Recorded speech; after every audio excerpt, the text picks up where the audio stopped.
এই জাহান্নামী বান্দা ডাক দিয়ে বলবে, আয় আল্লাহ, ওই জান্নাতের ভিতরে মানুষগুলা কত নাজ নিয়ামত ভক্ষণ করতেছে আর কত সুখ বিলাসিতা করতেছে মালিক। আয় আল্লাহ, তোমার কাছে আমি কিছুই চাই না মালিক। আয় আল্লাহ, তুমি একটা বার অনুমতি দাও, ওই জান্নাতের ভিতরে যাব আর ফিরে আসব, জান্নাতের ভিতরে যাব আর ফিরে আসব। আয় আল্লাহ, এক সেকেন্ডও দেরি করব না। আল্লাহ ডাক দিয়ে বলে, বান্দা, আমি তোকে বাঁচানোর জন্যই তো এমন ওসিলা আমি তালাশ করতেছি। বান্দা যা যা, কোনো বান্দাকে যদি আমি একবার জান্নাত দিয়ে দেই, ওই বান্দা থেকে আমি আর কোনো দিন জান্নাত থেকে আর বের করি না। ওই বান্দাকে এরকম 10 দুনিয়ার মতো একটা জান্নাতের মালিক বানা দিয়ে বলেন সুবহানাল্লাহ। জিন্দগি মে বন্দগি তু করনা হে, जिंदगी में बंदगी तू करना है, जिंदगी में बंदगी शर्मिंदा है, जिंदगी में बंदगी शर्मिंदा है। आयते हम कुछ ना कुछ खरीदने को, जैसे हो रहू शन मेरे कल्बूर हो। चिल्ला बोलें अल्लाहु अकबर। आयते हम कुछ ना कुछ खरीदने को, और ना कोई चारा तो चाह में नहीं, जिंदगी बे बंदगी शर्मिंदा है, जिंदगी बे बंदगी शर्मिंदा है। आवाज करे बोलेन, आमादेर आमलेर दरकार आछे ना नाई? नामाजेर दरकार आछे ना नाई? फजरेर नामाज के के पढ़बेन আর কে কে পড়বেন না? সকলেই পড়বেন তো ইনশাআল্লাহ। কেননা আপনারাই বলছেন, ওয়াদা করছেন, হুজুর জাহান্নামের আগুনের চেয়ে ফজরের সময় ঠান্ডা পানি ভালো। মনে থাকবে তো এই কথা? খালি এতটুকু কথা মনে রাখবেন যে জাহান্নামের আগুনের চেয়ে ফজরের সময় ঠান্ডা পানি ভালো। বুঝলেন কথা? তাহলে ওই বান্দাকে আল্লাহ কেন জান্নাত দিলেন? শেষবারের মতো একটাই কারণ, সেটা হলো ঈমান থাকার কারণে। কি থাকার কারণে? ঈমান থাকার কারণে। ঈমান যদি আমাদের থাকে, আল্লাহ তাআলা হয়তোবা গুনার কারণে জাহান্নামের আগুনে দিতে পারে, কিন্তু আমার আপনার ঈমান যদি ভালো হয়, আল্লাহ তাআলা আমাদেরকে মাফ করে আবার জান্নাতের মালিক বানায় দিবে। আমাদের তো গুনাহ আছে না নাই? বলেন, গুনাহ আছে না নাই? আল্লাহ তাআলা মানুষকে বানাইছেন 2টা গুণ দ্বারা। কয়টা? 2টা। বান্দা ইচ্ছা করলে গুনাহও করতে পারে, আবার ইচ্ছা করলে নেকির কাজও করতে পারে। এই হলো 2টা গুণ। মন চাইলো ফজরে ঘুমালো, আবার মন চাইলো যে না, আমার নামাজ পড়তে হবে। আরেকটা সৃষ্টিকে আল্লাহ বানাইছেন একটা গুণ দ্বারা, সেটা হলো কি? তার ভিতরে ভালো গুণ নাই, খালি খারাপ গুণ আর খারাপ গুণ। বলতে পারবেন সে কে? আমার আপনার খালাতো ভাই ইবলিস। তার ভিতরে ভালো গুণ আছে? বলেন। সব খারাপ গুণ। অতএব আল্লাহ ইবলিসে বানাছে এক গুণ দ্বারা, সেটা হলো খারাপ গুণ। আরেকটা সৃষ্টি আছে আল্লাহ তাআলা, এই সৃষ্টিকে আল্লাহ বানিয়েছে শুধু ভালো গুণ আর ভালো গুণ, এদের ভিতরে কোনো খারাপ গুণ নাই। একটু চিল্লা বলেন সুবহানাল্লাহ। সেই সৃষ্টির নাম কি? ফেরেশতা। সেই সৃষ্টির নাম কি? ফেরেশতা। আল্লাহ তাআলা ফেরেশতাদেরকে ভালো গুণ দ্বারা বানাইছেন, শয়তানকে খারাপ গুণ দ্বারা বানাইছেন, আর মানুষদেরকে আল্লাহ বানাইছেন কয়টা গুণ দ্বারা? 2টা গুণ দ্বারা। বান্দা ইচ্ছা করলে গুনাহও করতে পারে, বান্দা ইচ্ছা করলে সুদও খাইতে পারে, বান্দা ইচ্ছা করলে আরেকজনের বইয়ের কাছেও যাইতে পারে, চিল্লা বলেন ঠিক কিনা? হ্যাঁ, আবার বান্দা ইচ্ছা করলে ফজরের সময় জামাতে হাজিরও হতে পারে।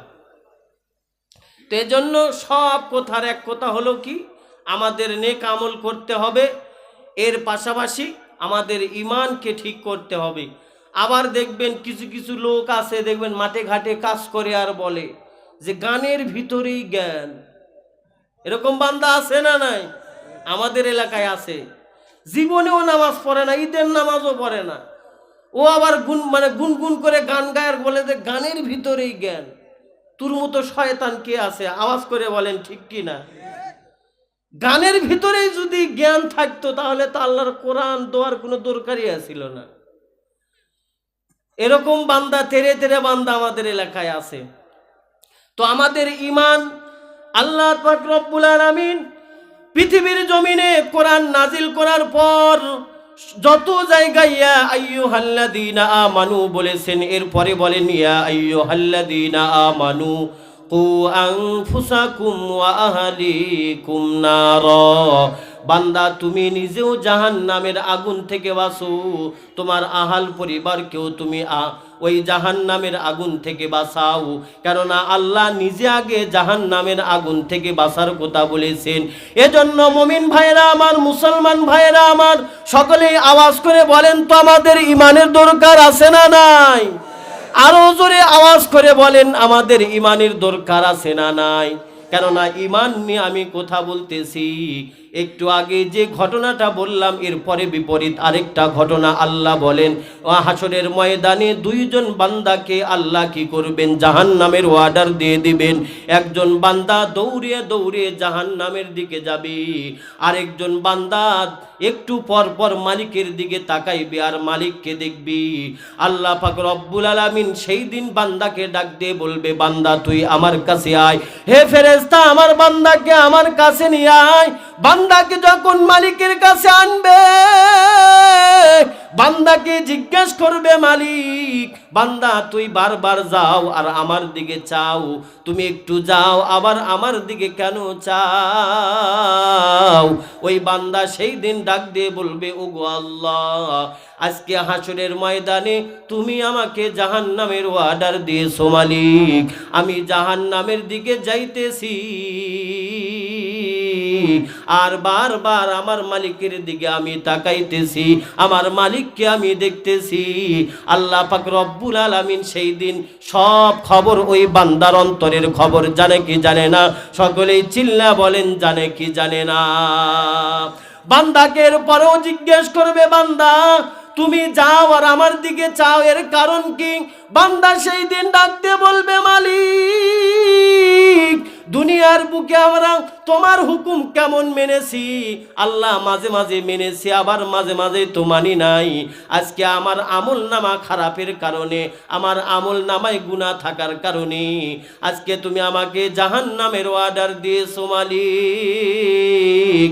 আমি জাহান্নামের পথ দিয়ে যাইতেছি আর আমার মালিককে দেখতেছি, কেননা আমার মালিকের নাম হলো রহমান, আমার মালিকের নাম হলো রহিম। আওয়াজ করে বলেন আমার মালিকের নাম কি? আওয়াজ করে বলেন, মালিককে ডাক দেন আল্লাহ। জীবনেও তো এমনও বান্দা আছে সপ্তাহে একদিনও আল্লাহ বলে না, এরকম বান্দা আছে না নাই? চান্দু মাঝে মাঝে একটু করে আল্লাহর নাম নিও, যে আল্লাহ জবান দিছে সেই মালিকের নাম নিও। একটু চিল্লা বলেন ঠিক কিনা? কেননা রাসূলুল্লাহ সাল্লাল্লাহু আলাইহি ওয়াসাল্লাম বলেন, কলবুন শাকির, পৃথিবীর জমিনে ওই বান্দা দুনিয়া এবং আখিরাতে যা কিছু ভালো যা কিছু আছে এই ভালোর চেয়ে ভালোর মালিক হয়ে গেল। চিল্লা বলেন সুবহানাল্লাহ।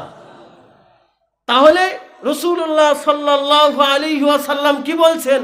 কলবুন শাকির, বান্দা মাঝে মাঝে তোমার অন্তর দিয়ে একটু মালিকের শুকরিয়া করো। বর্তমান জামানায় দেখবেন শুকরিয়া তো মানুষের মুখে নাই, আমার মুখেই নাই। কেউ যদি বলে চাচা কেমন আছেন, আছি বা মোটামুটি আছি, এরকম বান্দা আছে না নাই?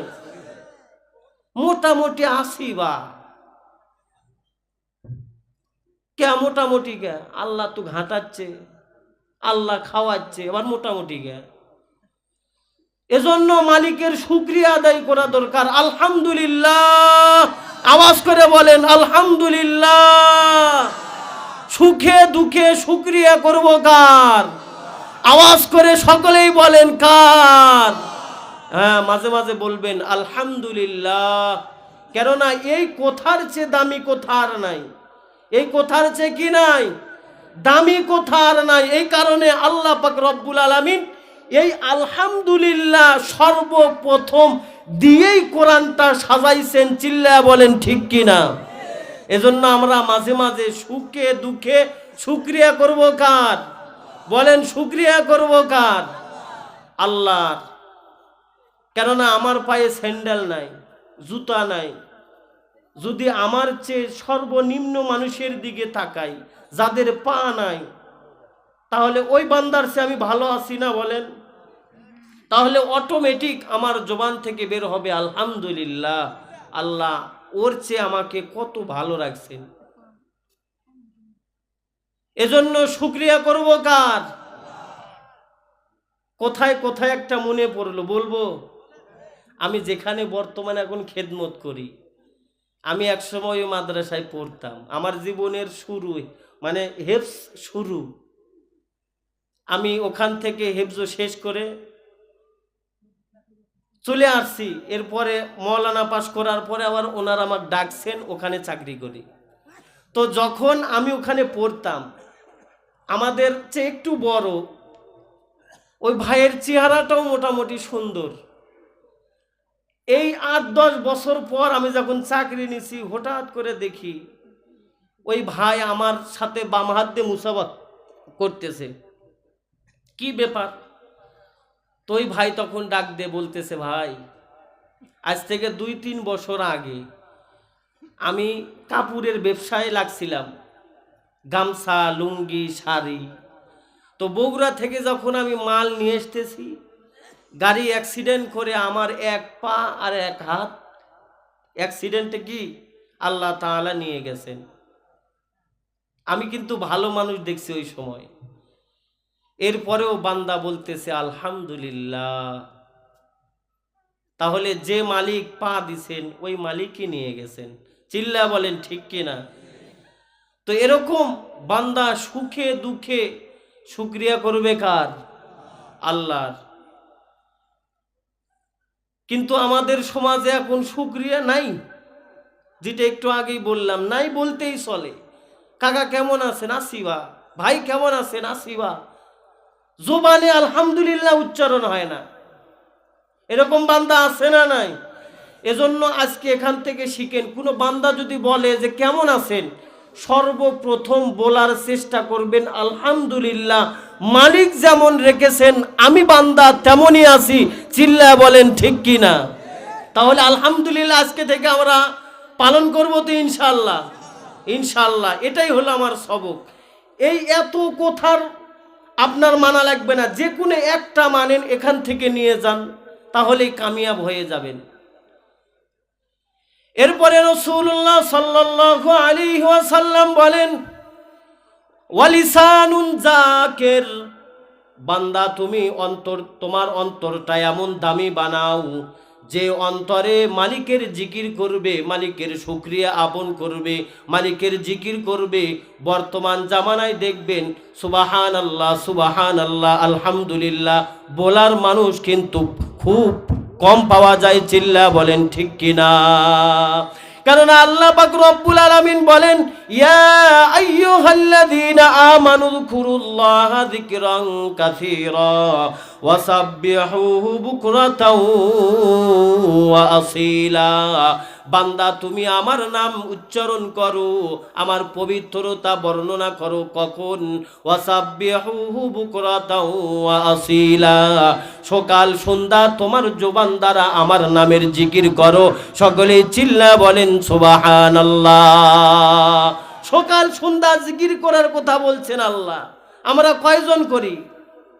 নামাজ না হতে আগেই চলে যায়, এরকম বান্দা আছে না নাই? আজকে জোহর নামাজের একটা কাহিনী আপনাদের বলি। আমার ওখানে একজন মানুষ মারা গেছে, তো জহরের নামাজটা পড়বো, গোরস্থানের পাশে একটা মসজিদ আছে ওখানে। তো 10-15 মিনিট আগে গাড়ি নিয়ে বের হয়েছি, ওখানে যায় 25 বাজে, সুন্নতের নিয়ত করছি। এরপরে ইমাম সাহেব দাঁড়াছেন, ওনার সাথে আমিও নিয়ত বেঁধেছি। সালাম ফিরানোর সময় আমার বাম পাশে একজন মুরব্বী, ডান দিকে সালাম ফিরানো হয় না ইমাম সাহেবের, ওই বাম দিকে আগেই সালাম ফিরা। সুবহানাল্লাহ, সুবহানাল্লাহ। বলেন তো এই নামাজ হয়েছে? এরকম বান্দা আছে না নাই?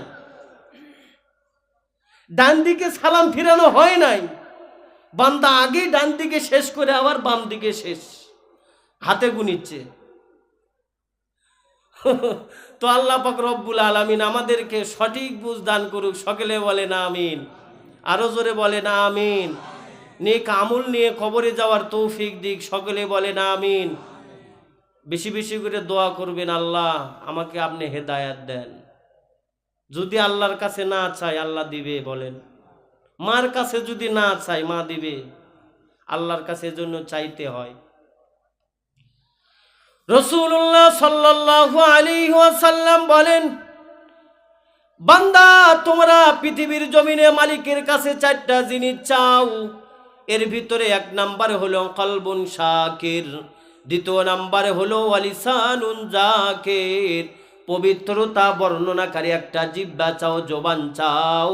কেননা এই জবানের এত দাম, কোনো মানুষ যদি মালিককে ডাক দেয় আল্লাহ, আল্লাহ রাজি খুশি হয়ে বান্দার জীবনের সব গুনাহগুলা মাফ করে দিবে। সকলে আওয়াজ করে বলেন না সুবহানাল্লাহ। জিকিরের এত দাম, জিকিরের এত দাম। একটা ঘটনা বললে আপনারা ভালো বুঝবেন। হযরতে বেলাল রাদিয়াল্লাহু তাআলা আনহু, উনি ঈমান এনেছিলেন, আল্লাহ তাআলার জিকির করতেন। জিকির করার কারণে উনি যে বাড়িতে আপনার গোলামি করত, ওনার যে মনিব, ওই মনিব মরুভূমিতে নিয়ে যাওয়ার পর বেলালের পিঠের উপরে পাথর চাপা দিয়ে এরপরে বেলালের জিহ্বায় পেরাক মেরেছে। এরপরেও বেলাল ডাক দিয়ে বলে আহাদ আহাদ, এরপরেও বেলাল বলতেছে আহাদ আহাদ। বেলালের মা ডাক দিয়ে বলে বেলাল, তোমার মনিব তোমার পিঠের উপরে পাথর চাপা দিয়েছে, তোমার জিহ্বা টান দিয়ে বের করে এই জিহ্বায় আবার পেরাক মেরেছে, তোমার চোখ ভরা পানি আর জিহ্বা ভরা রক্ত, এমন সময় তুমি যে বলতেছো আহাদ। ওই বেলাল ডাক দিয়ে বলে মা গো, আমার জীবনে আমি মালিকের নাম যতবার নিয়েছি, মালিকের জিকির আমি যতদিন করেছি, যতবার করেছি, আজকে জিহ্বায় পেরাক মারা অবস্থায় আমি যে আহাদ আহাদ বলতেছি, মা গো এমন স্বাদ আমি আর জীবনেও কোনোদিন মালিকের নামের ভিতরে পাই নাই। সকলেই চিল্লা বলেন না সুবহানাল্লাহ। আতিনা ফি কার দুনিয়া না হাসান, আতিনা ফি কার উকবানা হাসান, ইয়া গিয়াসাল মুস্তাগীথিন আহদিনা নাস্তিখারা বিল উলুমি ওয়াল গিনা। বেলালের মা ডাক দিয়ে বলতেছে, বেলাল তোমার চোখ ভরা পানি আর তোমার জিহ্বায় পেরাক মারা, এমন অবস্থায় তুমি মালিকের নামটা না নিতেও তো পারতে। বেলাল ডাক দিয়ে বলতেছে, মা গো আমার জীবনে আমি যতদিন মালিকের নামটা আমি নিয়েছি, আজকে আমার মনিব আমার পিঠের উপরে পাথর চাপা দিয়েছে, আমার জিহ্বাটা টান দিয়ে বের করে এরপরে আমার জিহ্বায় পেরাক মেরেছে, আমার চোখ ভরা পানি, চোখের পানি গড়িয়ে গড়িয়ে আমার জিহ্বার উপরে পড়তেছে, এরপরে আমার জিহ্বার রক্তগুলা জমিনে পড়তেছে। মা গো এমন সময় আমি যে আহাদ আহাদ বলতেছি, আমার জীবনে আমি যতদিন মালিকের জিকির করেছি এমন স্বাদ আমি আর জীবনে কোনোদিন পাই নাই। সকলেই চিল্লা বলেন না সুবহানাল্লাহ। এমন স্বাদ জিকিরের ভিতরে। এজন্যই মাঝে মাঝে আল্লাহ তাআলার কাছে চাওয়া দরকার, মালিক আমার জবানটা তুমি পবিত্র বানা দাও, আমার জবান দ্বারা যেন আমি তোমার জিকির করতে পারি। আয় আল্লাহ সারা জীবন গুনাহ করেছি, আর জীবনেও কোনোদিন গুনাহ করব না। আল্লাহ তোমার দরবার থেকে তুমি যদি ফিরায়া দাও, আয় আল্লাহ তোমার এই গোলাম কার দরবারে যাবে? নিশি রাত্রে যদি আমরা মালিককে ডাক দিয়ে বলি, মালিক আয় আল্লাহ সারা জীবন অপরাধ করেছি, আর অপরাধ করব না মাওলা, ওই জাহান্নামের আগুনে আমরা তো থাকতে পারবো না। আয় আল্লাহ তুমি জাহান্নাম থেকে আমাদের মুক্তি দাও। আয় আল্লাহ যত অপরাধ করেছি তুমি ক্ষমা করে দাও। আয় আল্লাহ ওই আসমানে, প্রথম আসমানে বান্দা, এরপরে আল্লাহ পাক রব্বুল আলামিন আসার পরে ডাকে, বান্দা আয় আয়, কে আসো, গুনাহ করেছো আমার বুকে আয়। আয় ওই বান্দা যেদিন ডাক দিয়ে বলবে আল্লাহ জীবনের গুনাহগুলা মাফ করে দাও, আসমানের মালিক ডাক দিয়ে বলবে, বান্দা তুই আয় আমার বুকে আয়, আমার বুকে আয়। তুই যে আজকে আমাকে মালিক বলে ডাক দিয়েছিস, ও গো আল্লাহ আমার জীবনের গুনাহ মাফ করে দাও। আমি আল্লাহ তোর জীবনের সব গুনাহগুলা মাফ করে দিব। সকলেই চিল্লা বলেন না সুবহানাল্লাহ। এ জীবনে না করিলাম বন্দাগি, গুনাহ করে কাটাইলাম জিন্দেগি, গুনাহ করে কাটাইলাম জিন্দেগি। আপনারাও বলেন, আপনারাও বলেন, এ জীবনে না করিলাম বন্দেগি, গুনাহ করে কাটাইলাম জিন্দেগি, গুনাহ করে কাটাইলাম জিন্দেগি। তওবা করে আবার তওবা ভাঙ্গিলাম, অবশেষে খাঁটি তওবা করিলাম, অবশেষে খাঁটি তওবা করিলাম। জীবনে না করিলাম বন্দাগি, গুনাহ করে কাটাইলাম জিন্দেগি, গুনাহ করে কাটাইলাম জিন্দেগি। এমন ভাবে ডাকলে মালিক জীবনের গুনাহ মাফ করবে কিনা? আওয়াজ করে বলেন, করবে কিনা? মাঝে মাঝে একটু ডাকেন, মাঝে মাঝে কি করেন? ডাকেন। আল্লাহ জীবনে কত অপরাধ করেছি, অপরাধ আছে না নাই? আমাদের সবারই অপরাধ আছে। এজন্য আমাদের মালিককে কি করা দরকার? বেশি বেশি ডাকা দরকার। 3 নম্বরে হলো ওয়াবাদানুনা আলা কলবুন শাকির ওয়ালিসানুন জাকির ওয়াবাদানুনা আলাল বালাই সবির। ধৈর্য ধারণকারী একটা আমাদের শরীর আল্লাহর কাছে চাওয়া। আল্লাহ বিপদে আপদে যেন আমরা ধৈর্য ধরতে পারি এমন দেহ আপনি আমাকে দেন। বিপদে আপদে যেন ধৈর্য ধরতে পারি এমন শরীর আপনি আমাকে দেন। কেননা আমাদের সমাজে দেখবেন এমনও বান্দা আছে, যদি একটু অসুস্থতা বেশি হয়, গুনাহ হয়, দেখবেন আল্লাহকে গালি দেয়। এরকম বান্দা আছে না নাই? যে আল্লাহ কি আমাকে ছাড়া কি আর কাউকে দেখে না? আল্লাহ কি আমাকে ছাড়া কি আর কাউকে দেখে না? এরকম বান্দা আছে না নাই? তো আল্লাহ পাক রব্বুল আলামিন যেন আমাদেরকে ধৈর্য ধারণকারী একটা বদন যেন আল্লাহ দেয়, এই দোয়া করা দরকার। 4 নম্বরে রাসূলুল্লাহ সাল্লাল্লাহু আলাইহি ওয়াসাল্লাম বলেন, এখানে আমার অনেক যুবক ভাইরা আছে, রাসূলুল্লাহ সাল্লাল্লাহু আলাইহি ওয়াসাল্লাম বলেন, তোমরা মালিকের কাছে, আল্লাহ তাআলার কাছে ভালো একটা বিবি চাও, বউ চাও। কি চাও? ভালো একটা বউ চাও। যার বউ ভালো তার ইসলাম মানা অর্ধেক সহজ। চিল্লা বলেন ঠিক কি না? যার বউ ভালো তার ইসলাম মানা অর্ধেক কি সহজ। আপনি ঘুমাবেন ফজরের সময় গুতা তুলে দেয়, এরকম বউ আছে না নাই? নামাজ না পড়লে ভাত নাই। কিন্তু বর্তমানে এখন আমার যুবকেরা ভালো বউ তো খুঁজে না, যদি একটু চকচকে হয়, বাবা মার কথা মানে না, এরকম বান্দা আছে না নাই? কিন্তু বিয়া করার পর মাথা চুলকায় আর বলে, জীবনে কি সর্বনাশ করলাম, শুধু খালি ফর্সাই দেখে বিয়ে করলাম, এখন দেখি এর মতো দারজালার পৃথিবীর জমিনে নাই। সকলেই চিল্লা বলেন ঠিক কিনা? এজন্য আল্লাহর কাছে ভালো বউ চাওয়া। চাবেন তো ইনশাল্লাহ? দেখি বিয়ে করেন নাই কেডা কেডা? বিয়ে করেন নাই কে কে? এখন দেখি একটু মালিকের কাছে চাবেন যে আল্লাহ একটা ভালো বউ দেন। কি দেন? ভালো বউ দেন। মালিকের কাছে চাবেন, তাহলে মালিক আপনাকে আমাকে দিবেন। যে কথা আমি লাইনটা ছেড়ে আসলাম, জাহান্নামের দিকে বান্দা দৌড়াইতেছে,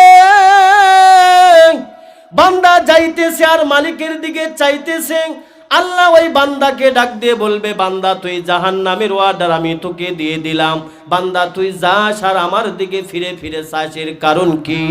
বান্দা ডাক দিয়ে বলবে, মালিক আয় আল্লাহ, দুনিয়ার বুকে আমরা শুনেছি তোমার নাকি 99 ভাগ দয়া, তোমার নাম রহমান, তোমার নাম রহিম। আয় আল্লাহ, ওই মালিকের দিকে তাকাইতেছি, চাইতেছি যে মালিকের 99 ভাগ দয়া। আল্লাহ বলেন, বান্দা তুই স্বীকার করলি আমার দয়া বেশি, মহব্বত বেশি। বান্দা আমি তোমাকে এই যে আজকে লক্ষ লক্ষ মানুষের ভিতরে আমি তোকে নিজ গুণে মাফ করে দিয়ে জান্নাতের মালিক বানা দিলাম। সকলেই চিল্লা বলেন না সুবহানাল্লাহ। আরেক বান্দা দৌড়াইতেছে, আল্লাহর দিকে চাইতেছে না, এমন একটা দৌড় মেরেছে বান্দা জাহান্নামের কিনারায় চলে গিয়েছে। ওই বান্দাকে ফেরেশতাদের দিয়ে ডাকাবে, বান্দা আয় আমার দিকে আয়, আমি তোকে জাহান্নাম দিয়ে দিলাম, কিন্তু তুই এমন একটা দৌড় দিলি, একদম জাহান্নামের কিনারায় গিয়ে তুই দাঁড়াইলি। আয় বান্দা আয় আমার দিকে আয়। ওই বান্দা আল্লাহর কাছে আসার পরে মালিক ডাক দিয়ে বলবে, বান্দা তুই এমন ভাবে দৌড় দিলি, এর কারণ কি? ওই বান্দা ডাক দিয়ে বলবে, মালিক দুনিয়ার বুকে তোমার ইবাদত ঠিক মতো করতে পারি নাই, তোমার হুকুম আমরা ঠিক মতো মানতে পারি নাই। আয় আল্লাহ, আজকে হাসরের ময়দানে কোটি কোটি মানুষের সামনে তুমি আমাকে জাহান্নামের অর্ডার দিয়েছো। আয় আল্লাহ, তোমার হুকুম যদি আমরা অবমাননা করি তাহলে আমার মালিকের সম্মান কোথায় যায়? তোমার সম্মানটা বজায় রাখার কারণে তোমার গোলাম এমন দৌড় দিয়েছে। আল্লাহ বলবে, বান্দা তোকে যে তুই যে আমাকে বললি আমার সম্মান বেশি, এই যে দেখো লক্ষ লক্ষ মানুষের ভিতরে আমি তোকে জান্নাতের মালিক বানা দিলাম। সকলেই চিল্লা বলেন না সুবহানাল্লাহ। তাহলে আমরা জান্নাতে যাইতে চাই কে কে? আওয়াজ করে বলেন, সকলেই জান্নাতে যাইতে চাই কি চাই না? সবাই চান? আওয়াজ করে বলেন, সকলেই চান? তাহলে একটা তাকবীর দাও, লিল্লাহে তাকবীর। হয় নাই, হয় নাই, আরো জোরে লিল্লাহে তাকবীর। এখন আসেন, হাত কেউ নামাবেন না, দাঁড়ান। আমরা সকলেই জান্নাতে যাইতে চাই। এখন এই হাত বরকতের নিয়তে পকেটে ঢুকাবেন, আর আল্লাহর ঘর মসজিদের জন্য যাইজা পারেন, তাহলে আল্লাহ জান্নাত দিবে। আওয়াজ করে বলেন ঠিক কি না? আপনাদের এই এলাকায় আমি শুনছি ধানের আবাদ হয়, সরষের আবাদ হয়, এরপরে অনেক মানে মন নরমওয়ালা মানুষ আছে যারা অনেক টাকা পয়সাও দেয়। তাই আমি আল্লাহর ঘরের জন্য আমি একজন মেহমান। আমি কি মেহমান? আল্লাহ তাআলার ঘরের